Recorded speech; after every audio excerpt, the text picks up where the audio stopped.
नमस्कार विद्यार्थी मित्रमैत्रिणींनो, मी सौ योगिता दीपक पाटील तुमचं सर्वांचं आजच्या व्हिडिओ तासिकेमध्ये स्वागत करते। आपण इयत्ता 10वी science and technology part second त्यामधील दुसरे प्रकरण ते म्हणजे life process in living organism part first हे अभ्यासत आहोत। मागच्या पिरियडला आपण बघितलं की ॲरोबिक रेस्पिरेशन हे कशा पद्धतीने होत असतं। या ॲरोबिक रेस्पिरेशनमध्ये 3 स्टेप्स असतात। त्या 3 स्टेपपैकी 2 स्टेप आपण अभ्यासलेले आहेत, त्या म्हणजे ग्लायकोलिसिस, त्याच्यानंतर ट्रायकार्बोक्सिलिक ॲसिड सायकल, याचे 2 टप्पे आहे, याचा आपण अभ्यास केलेला आहे। आणि आज आपण बघणार आहोत इलेक्ट्रॉन ट्रान्सफर चेन रिॲक्शन। आता ही इलेक्ट्रॉन ट्रान्सफर चेन रिॲक्शन बघण्या अगोदर आपण ग्लायकोलिसिस जे अभ्यासलेलं आहे त्याच्यामध्ये तुम्ही शिकलाच आहात की त्यामध्ये पायरुव्हिक ॲसिड, ATP, NADH2 आणि वॉटर मॉलिक्यूल तयार होत असतो। त्याचप्रमाणे ट्रायकार्बोक्सिलिक ॲसिडमध्ये सुद्धा CO2, H2O, NADH2 आणि FADH2 हे तयार होत असतात। तर इलेक्ट्रॉन ट्रान्सफर चेन रिॲक्शनमध्ये वरील जे आपण बघितले ग्लायकोलिसिस आणि ट्रायकार्बोक्सिलिक ॲसिड सायकल, यामध्ये तयार जे झालेले प्रॉडक्ट्स असतात ते प्रॉडक्ट्स या मायटोकॉन्ड्रियामध्येच होत असतात। म्हणजेच the electron transfer chain reaction text place only in mitochondria. आता हे मायटोकॉन्ड्रिया जे आहे they are present in side the sale, हे तुम्हाला माहितीच आहे। याच्यामध्ये molecule of NADH2 and FADH2 form during glycolysis and ट्रायकार्बोक्सिलिक acid cycle reaction, त्यामधले participate in electron transfer chain reaction, हे सर्व याच्यामध्ये पार्टिसिपेट होत असतात। आणि मग तेव्हा त्याच्यापासून फ्रॉम दिस NADH2 मॉलिक्यूल, त्याच्यानंतर 3 molecule of ATP and from FADH2 molecule 2 molecule of ATP are produced during this cyclic reaction. पुन्हा लक्षात घ्यायचं आहे की molecule of NADH2 and FADH2 form during glycolysis and ट्रायकार्बोक्सिलिक acid cycle participate in electron transfer chain reaction and from NADH2 molecule 3 molecule of ATP, लक्षात घ्यायचं इथे काय की NADH2 मॉलिक्यूलपासून 3 molecule of ATP and from FADH2 molecule 2 molecule of ATP are produced during this cyclic reaction. Along with this ATP water molecule are also form during this chain reaction. म्हणजे इथे फक्त ATPच तयार नाही होत, तर त्यासोबत वॉटर मॉलिक्यूलसुद्धा हा तयार होत असतो। तुम्हाला मागे सांगितलं आहे मी की ATP म्हणजे काय, ॲडेनोसाईन ट्रायफॉस्फेट मॉलिक्यूल, की हा एनर्जी रिच मॉलिक्यूल असतो। Thus 1 molecule of glucose gives CO2 and H2O along with energy after complete oxidation in the process of और in this process in presence of oxygen. म्हणजेच काय की 1 molecule of glucose gives CO2 along with H2O, म्हणजे CO2 पण मिळतं इथे आणि H2O पण मिळत असतं। पण हे केव्हा पॉसिबल आहे, after complete oxidation in presence of oxygen, म्हणजे ऑक्सिजन जेव्हा असेल तेव्हाच। आता आपण वारंवार या स्टेपमध्ये बघितलं की NADH2 आणि FADH2, तर NADH2 हे जे आहे these are 2 coenzyme that helps in cellular respiration, म्हणजे सेल्युलर रेस्पिरेशनसाठी मदत करणारे हे काय आहे, कोएन्झाईम आहे, हे तुम्ही लक्षात ठेवायचं आहे। एकदा पुन्हा मी सांगणार आहे, NADH2 म्हणजे काय, निकोटिनामाइड ॲडेनाइन डायन्यूक्लियोटाइड, आणि FADH2 म्हणजे काय, फ्लेविन ॲडेनाइन डायन्यूक्लियोटाइड।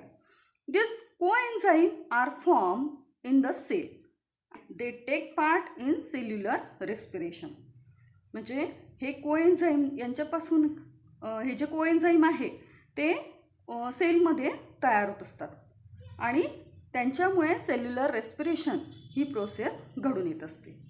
मला असं वाटतं तुम्हाला ॲरोबिक रेस्पिरेशन चांगल्या पद्धतीने समजलं असेल. फक्त तुम्हाला काय लक्षात ठेवायचं आहे की aerobic respiration takes place in 3 step. त्या स्टेप्सचं नाव लक्षात ठेवायचं आहे. ग्लायकॉलिसिस, त्याच्यानंतर ट्रायकार्बोक्झिलिक ॲसिड सायकल, त्याच्यानंतर इलेक्ट्रॉन ट्रान्सफर चेन रिॲक्शन. परीक्षेला या स्टेपपैकी कोणती एक स्टेप विचारली जाऊ शकते. याच्यामध्ये राईट शॉर्ट नोट किंवा what is mean by ETC reaction. ETC म्हणजे काय की इलेक्ट्रॉन ट्रान्सफर चेन रिॲक्शन, किंवा what is mean by tricarboxylic acid cycle, असा कोणत्याही प्रकारचा क्वेश्चन तुम्हाला येऊ शकतो. यानंतर आपल्याला पुढे पाहायचं आहे ATP. It is known as a energy currency of the cell. म्हणजे ATP मी पुन्हा सांगते तुम्हाला की ATP म्हणजे ॲडेनोसाईन ट्रायफॉस्फेट मॉलिक्यूल. तर हा जो मॉलिक्यूल आहे याला energy currency of the cell म्हणतात. थोडक्यात म्हणजे काय की it is known as a power of our body. ATP molecule म्हणजे काय, आपल्या बॉडीची एक प्रकारची काय ती पॉवर. कसली तर एनर्जीची. आता हा जो ATP आहे, ATPचा लॉंग फॉर्म आहे adenosine triphosphate. It is energy rich molecule. म्हणजे हा जो आहे हा एनर्जी रिच मॉलिक्यूल म्हणून ओळखला जातो. मी तुम्हाला आत्ताच सांगितलं. आता जर याचं कंपोनंट बघितले आपण ATPचे, तर there are 3 components in ATP. ATPमध्ये 3 कंपोनंट्स आहे. आता ते कोणते कोणते तर बघा. ॲडेनाईन. दिस ॲडेनाईन अ नायट्रोजनस कंपाऊंड. ॲडेनाईन हा जो आहे हा नायट्रोजनस कंपाऊंड आहे. त्यानंतर पेंटोस शुगर रायबोज. दुसरा जो आहे तो आहे पेंटोस शुगर रायबोज. याचा फॉर्म्युला आहे C5H10O5. म्हणजे याच्यामध्ये 5 कार्बनचे आयटम आहेत, त्याच्यानंतर हायड्रोजन 10 आणि oxygen 5 and 3 phosphate groups. Phosphate group किती आहे 3. हे तुम्ही लक्षात ठेवायचं इथे. Thus it is a triphosphate molecule form from adenosine ribonucleoside. पुन्हा लक्षात घ्यायचं आहे. दस इट इज ट्रायफॉस्फेट मॉलिक्यूल म्हणजेच हा जो आहे हा काय आहे triphosphate molecule form from adenosine ribonucleoside. याच्यापासून हा तयार होत असतो. There is energy store in the bond. याच्यामध्ये एनर्जी स्टोअर केली जाते. तर ही एनर्जी कशामध्ये स्टोअर असते तर बॉन्ड्समध्ये असते. This energy store in this bond by which phosphate group are attach to each other. म्हणजे फॉस्फेट ग्रुप जे आहे ते एकमेकांना अटॅच झालेले असतात आणि अटॅच होत असताना ते बॉन्डने अटॅच होत असतात. एकमेकांमध्ये बॉन्ड्स असतात.